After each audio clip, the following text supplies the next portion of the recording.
എത്രയോ ലക്ഷം പേരിൽ നിന്ന് അല്ലെങ്കിൽ ആയിരക്കണക്കിന് ആൾക്കാരിൽ നിന്ന് ഒരാൾ എത്തിപ്പെടുന്നത്. അവിടെ നിന്ന് നമ്മൾ വളരണം. നമ്മൾ ഈ കുറേ എണ്ണം പറഞ്ഞതിൽ നിന്ന് ഒരാളാകണം. അപ്പോഴാണ് നമ്മളിവിടെ ഉണ്ട് എന്ന് തീരുമാനിക്കാൻ പറ്റുള്ളൂ. സോ ഇറ്റ്സ് ഭയങ്കര റിസ്കി പരിപാടിയാണ്. ഇപ്പോഴും ആ ഒരു റിസ്കിനെസ് ഉണ്ടെന്നാണോ സാർ വിശ്വസിക്കുന്നത്? ഇപ്പൊ അതിനെ കുറഞ്ഞ, കാരണം ഇപ്പം നമ്മുടെ കുറച്ചും കൂടെ നമ്മുടെ കാലഘട്ടം മാറിയല്ലോ, ഇപ്പൊ എല്ലാം അപ്രോച്ചബിൾ ആയി എന്ന് തോന്നുന്നുണ്ടോ? സിനിമയിലേക്കുള്ള എൻട്രി കുറച്ചും കൂടി ഈസി ആയിരിക്കും എന്ന് ഇപ്പോൾ തോന്നുന്നു. സിനിമയിലേക്കുള്ള എൻട്രി കുറച്ച് ഈസിയാണ് ഇപ്പോൾ, പക്ഷെ നിലനിൽപ്പ് ഒട്ടും ഈസി അല്ല. അതിനെ നമ്മൾ വളരെ കൃത്യമായിട്ട് കഷ്ടപ്പെടുകയും വേണം. കഷ്ടപ്പെട്ടാൽ മാത്രം വെറുതെ കഷ്ടപ്പെട്ടൊരു കാര്യമില്ല, വളരെ ക്രിയേറ്റീവായിട്ട് കഷ്ടപ്പെടണം. അതിൻ്റെ ഡെപ്തിൽ നമ്മളതിനെ പഠിക്കണം, നമ്മളതിനെ അറിയണം, അപ്ഡേറ്റ് ചെയ്യണം. ദെൻ മോറോവർ അതിനൊരു ലക്ക് ഫാക്ടർ ഇസ് ഡെഫിനറ്റ്ലി. അത് എല്ലാ മേഖലയിലും ലക്ക് ഫാക്ടർ ഇസ്. ഇപ്പോൾ നമ്മൾ ഭയങ്കര കഴിവുണ്ടായിട്ട് കാര്യമില്ലൊരു കോവിഡ് വന്നെല്ലാം പോയി പച്ച പിടിച്ച് വരുന്നൊരു സമയത്ത് അതുപോലൊരു അത്തരം സാഹചര്യങ്ങൾ വീണ്ടും വരാം. ഞാൻ പറഞ്ഞില്ലേ, വേറൊരാളെ സജസ്റ്റ് ചെയ്താൽ പോയി കഴിഞ്ഞു. അപ്പോൾ അതുപോലുള്ള കാര്യങ്ങളൊക്കെ ഇപ്പോഴും അത്തരം അനിശ്ചിതാവസ്ഥകൾ ഇപ്പോഴും ഉണ്ട്. ബട്ട് ഫൈൻ, അതിനകത്തൊരു എന്നാലും ഇവിടെ നന്നായിട്ട് കഴിവുള്ള ആളുകളൊക്കെ ഇപ്പോഴും വളർന്ന് വരുന്നുണ്ട്, അവർ നിലനിൽക്കുന്നുണ്ട്. സോ അതുകൊണ്ട് അതിന് ഭയങ്കര ഡെഡിക്കേറ്റീവ് ആയിട്ടുള്ള ഒരു മേഖലയാണ് അത്. അത്രയും ഡെഡിക്കേഷനുള്ള ആളുകളൊക്കെ നിലനിൽക്കുന്നുണ്ട്. പിന്നെ ഇങ്ങനത്തെ തോട്ട് ആ ടൈമിൽ വന്നപ്പോൾ ആരാണ് ഫസ്റ്റ് ഒരു പുഷ് തന്നത്? Go what ever you like എന്ന് പറഞ്ഞത് ആരാണ്? ഏതിനാണ്? വിവാഹശേഷം ഇങ്ങനെ ഒരു ഗ്യാപ്പ് എടുത്ത് ഇങ്ങനെയൊക്കെ റെസ്പോൺസിബിലിറ്റി, ഇങ്ങനത്തെ ഒരുപാട് ചിന്തകൾ സാറിന്റെ തലയിൽ വന്നല്ലോ. ഡെഫിനറ്റ്ലി അന്ന് മഞ്ജു ആണ് അതിനകത്തൊരു കാര്യം. മഞ്ജു ഒന്നും അങ്ങനെ പറഞ്ഞില്ലെന്ന് ഞാൻ ഒരിക്കലും പോകില്ല.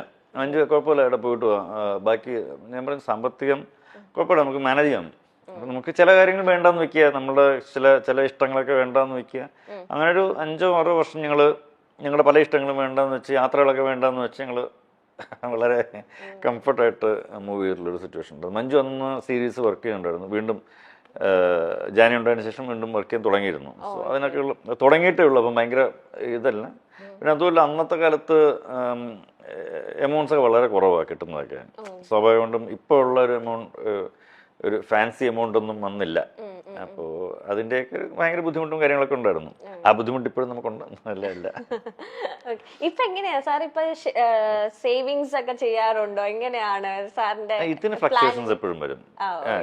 ഞാൻ ഭയങ്കര ബിസിനസ്സുകാരനല്ലാത്തതുകൊണ്ട് ആയിരുന്നില്ല, പക്ഷെ ഇനി അത് കുറച്ച് ചെയ്യണം.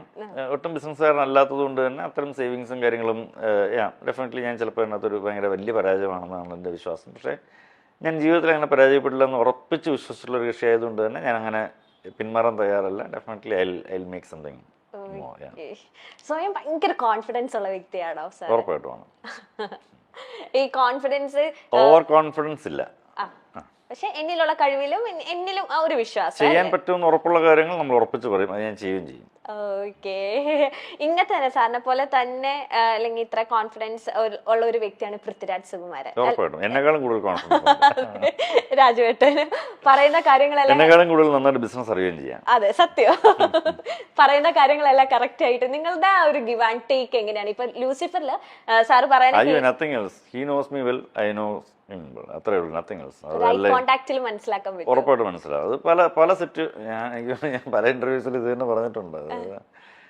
ചില ഷോർട്സ് ഒക്കെ കഴിഞ്ഞിട്ട് എൻ്റെ എക്സ്പ്രഷൻ കാണുമ്പോൾ രാജുവിന് മനസ്സിലാവും രാജു ഒരു 1 more, അല്ലെങ്കിൽ എനിക്ക് അത് ഓക്കെ ആണെന്ന് കാരണം രാജുവിന് മനസ്സിലാവും ഓക്കെ. പിന്നെ നമുക്ക് ഇതൊരു ഭയങ്കര പ്രൊഫഷണലിസം ഉള്ള മേഖലയല്ലേ. നമ്മൾ ചില കാര്യങ്ങൾ വളരെ ഓപ്പണായിട്ട് സംസാരിക്കുന്നുണ്ട്, ഒരു തെറ്റുമില്ല എന്നുള്ളതാണ്. അപ്പോൾ രാജു എന്നോടായാലും ഞാൻ രാജുവിനോടായാലും ഇത്തരം കാര്യങ്ങളൊക്കെ സംസാരിക്കാറുണ്ട് എന്നുള്ളത് തന്നെയാണ്.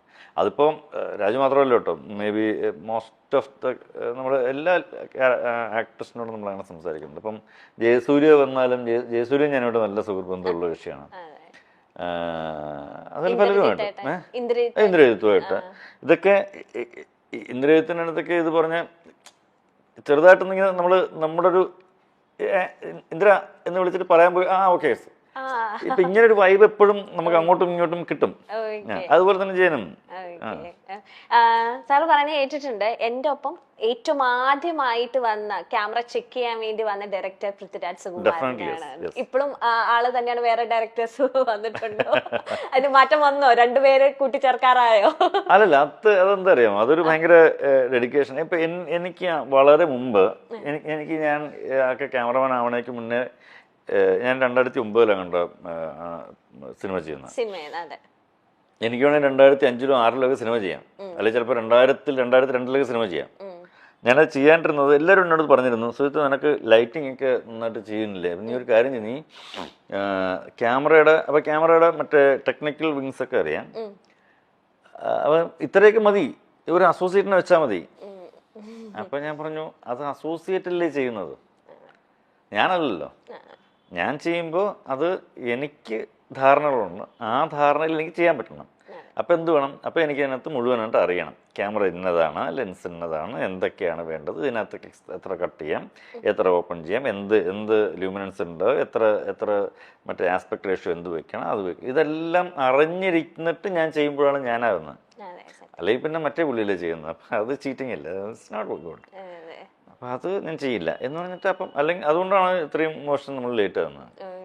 അപ്പൊ ആ ഒരു പ്ലാനും ആ ഒരു കൃത്യനിഷ്ഠത തന്നെയാണ് പൃഥ്വിരാജ് സുകുമാരനിലും സാറിന് കാണാൻ പറ്റുന്നത് അല്ലേ? രാജു ഇതുപോലെ എത്രയോ ആൾക്കാർ, അന്ന് രാജുവിന്റെ സമയത്ത് വന്ന എത്രയോ ആൾക്കാർ ഇപ്പോഴും അഭിനയം മാത്രം നടക്കുന്നുണ്ട്. അന്ന് രാജുവിന് ഇത്തരം ടെക്നിക്കൽ സാധനങ്ങളൊക്കെ പഠിക്കണമെന്ന് ഭയങ്കര താല്പര്യമുണ്ടായിരുന്നു. അപ്പോൾ എല്ലാ ക്യാമറയുടെ അടുത്തും പോയി നോക്കും, പിടിക്കും, എന്താ ചെയ്യുന്നത് നോക്കും, ഷട്ടർ ആംഗിൾ കട്ട് ചെയ്തത് എന്താണ്, കട്ട് ചെയ്തില്ലെങ്കിൽ എങ്ങനെയാണ്, അപ്പോൾ കട്ട് ചെയ്ത് കാണിക്കുമോ. ഇതൊരു കൗതുകമാണല്ലോ, എപ്പോഴും നമുക്ക് എന്താണ് അറിയേണ്ടത്, ഒരു കൗതുകമാണല്ലോ. ഞാനിപ്പോൾ തെലുങ്ക് ഒരു 4-5 സിനിമ വർക്ക് ചെയ്തു. എനിക്കിപ്പോൾ തെലുങ്ക് അത്യാവശ്യം കുഴപ്പമില്ല, പഠിക്കാനും പറയാനും കേട്ടാലും മനസ്സിലാവും, വായിക്കാൻ അറിയില്ലെന്നേ ഉള്ളൂ. ഇനിയിപ്പോൾ ഞാനത് ആ കൗതുകത്തിന് ഞാൻ വായിക്കാൻ ശ്രമിച്ചാൽ ഡെഫിനറ്റ്ലി എനിക്ക് പറയാൻ പറ്റില്ലേ, എനിക്കറിയാൻ പറ്റും. ഞാൻ വായിക്കാൻ ഇതുവരെ ശ്രമിച്ചിട്ടില്ല, അതുകൊണ്ട് എനിക്കറിയില്ല. പക്ഷെ വായിക്കാൻ ഞാൻ ശ്രമിച്ചാൽ എനിക്കറിയാൻ പറ്റും. ശ്രമമാണ് നമുക്ക് വേണ്ടത്, ഭയങ്കര ഒരു ആഗ്രഹമാണ്, ഭയങ്കര തീക്ഷ്ണമായിട്ടൊരു ആഗ്രഹമാണ്. ഡെഫിനറ്റ്ലി ഞാനിപ്പോൾ 2 മാസം കൊണ്ട് ഞാൻ തെലുങ്ക് വായിക്കാൻ പഠിക്കും എന്ന് ഞാൻ ഉറപ്പിച്ചാൽ ഉറപ്പായിട്ട് ഞാൻ പഠിക്കും, അല്ലേ? ഞാനല്ല, ആരും പഠിക്കും. പക്ഷെ നമ്മളത് വിചാരിക്കണം. അതെ. ലൂസിഫറിന്റെ സമയത്ത് സാറ് പറഞ്ഞിട്ടുണ്ട്, ലൂസിഫറിലാണ് ഞാൻ ഭയങ്കര റിലാക്സ് ആയിട്ട് വർക്ക് ചെയ്തത്. കാരണം രാജു പക്ക ചാർട്ടർ ആയിരുന്നു, പ്ലാൻഡ് ആയിരുന്നു, സീൻ ബൈ സീൻ എല്ലാം ഓർഡർ ആയിരുന്നു. ഈ ചെറിയ പടം അടുത്തത് വരുവാണ് എമ്പുരാൻ. എമ്പുരാനിലും റിലാക്സ് ചെയ്ത് തന്നെയാണോ ഷൂട്ടിങ്? കാരണം എത്രയോ ലൂസിഫർ ഞാൻ കുറച്ച് റിലാക്സ്ഡ് ആയിരുന്നു, ഇതിനൊട്ടും റിലാക്സ്ഡ് അല്ലായിരുന്നു. ഇതിന് നമ്മള് ഇവിടെ സാധാരണ വിചാരിക്കും പോലെയുള്ള സീക്വൻസുകളല്ല നമുക്ക് ചെയ്യേണ്ടി വരുന്നത്. ലൂസിഫറിനകത്ത് നമ്മൾ സാധാരണ വിചാരിക്കുന്ന സീക്വൻസിനകത്തുള്ള കുറച്ച് വലിപ്പമുണ്ടെന്നേ ഉള്ളൂ. അതൊക്കെ ആർക്കും ഈസിലി നമുക്ക് കുറച്ചൊന്ന് ആലോചിച്ച് കഴിഞ്ഞാൽ, കുറച്ചൊന്ന് ഇനിഷ്യേറ്റീവ് എടുത്ത് അതിനൊത്തിരി ഹോംവർക്ക് ചെയ്താൽ നമുക്ക് എല്ലാവർക്കും മാനേജ് ചെയ്യാൻ പറ്റുന്നതാണ്. പക്ഷെ ഇത് അത്ര പെട്ടെന്ന് മാനേജ് ചെയ്യാൻ പറ്റുന്ന സീക്വൻസുകളും സിറ്റുവേഷൻസും ലൊക്കേഷൻസും അല്ല. അപ്പോൾ അതിന് കൂടുതൽ സ്റ്റഡി വേണം. അപ്പോൾ ഇതിനകത്ത് വർക്ക് ചെയ്യുന്ന രാജുവിൻ്റെ കൂടെയുള്ള സകലமான ടെക്നീഷ്യൻസ് ഇതിനകത്ത് വളരെ ഹാർഡ് വർക്ക് ചെയ്തിട്ടുണ്ട്. ഈവൻ ഞാൻ ഉൾപ്പെടെ, അതിൻ്റെ എഡിറ്റർ ഉൾപ്പെടെ, അതിൻ്റെ അസോസിയേറ്റ് ഡയറക്ടർ ബാബു ഉൾപ്പെടെ, അസിസ്റ്റന്റ് ഡയറക്ടേഴ്സ് ഉൾപ്പെടെ, നിർമ്മൽ എന്ന് പറഞ്ഞ ക്രിയേറ്റീവ് ഡയറക്ടർ ഉൾപ്പെടെ, എൻ്റെ കൂടെ വർക്ക് ചെയ്യുന്ന ഏകദേശം ഒരു 10-12 ആൾക്കാർ ഉൾപ്പെടെ, ഇത്രയും ആൾക്കാരുടെ ഭയങ്കര കോർഡിനേഷൻ ഇല്ലെങ്കിൽ ഇത് അങ്ങനെ അത്ര പെട്ടെന്നൊരു ഒരു ഒരു ഒരു വർക്കൗട്ട് ചെയ്തെടുക്കാൻ പറ്റുന്ന പ്ലാൻസ് അല്ല ഇതൊന്നും. കാര്യം നമ്മൾ ഇതുവരെ അങ്ങനെ ശീലിച്ചിട്ടില്ല, ഇതുവരെ അങ്ങനെ കണ്ടിട്ടില്ലാത്ത കുറച്ചധികം കാര്യങ്ങളുണ്ട് അതിനകത്ത്. അതൊരു ഭയങ്കര നല്ല എക്സ്പീരിയൻസ് ആയിരുന്നു. എനിവേ ഒട്ടും റിലാക്സ്ഡ് അല്ലായിരുന്നു. ഇപ്പൊ എങ്ങനെയാ അവസ്ഥ? ഇപ്പൊ ഓക്കെ. ഞാൻ പറയുന്നത് ഷൂട്ട് കഴിയുന്നവര് എല്ലാ ദിവസവും അടുത്ത ദിവസം അയ്യോ അതെന്താകും എന്നുള്ള ടെൻഷൻ ഇങ്ങനെ എപ്പോഴും കയറി വരും. ഞാൻ ലൂസിഫർ കുറച്ച് റിലാക്സ്ഡ് ആയിരുന്നു എന്ന് പറഞ്ഞത് നമുക്ക് നമ്മുടെ കൺട്രോളിൽ നിൽക്കുന്നുള്ളതുകൊണ്ടാണ്. അങ്ങനെ റിലാക്സ് പറഞ്ഞാൽ ചില്ല് ചെയ്ത് ഷൂട്ട് ചെയ്തു എന്നുള്ളതല്ല. മനസ്സിലായി. അങ്ങനെ ഒരു നല്ല ടീം ഉള്ളത് കൊണ്ടാണ് അതിനെ എക്സിക്യൂട്ട് ചെയ്യാൻ പറ്റുന്നത്.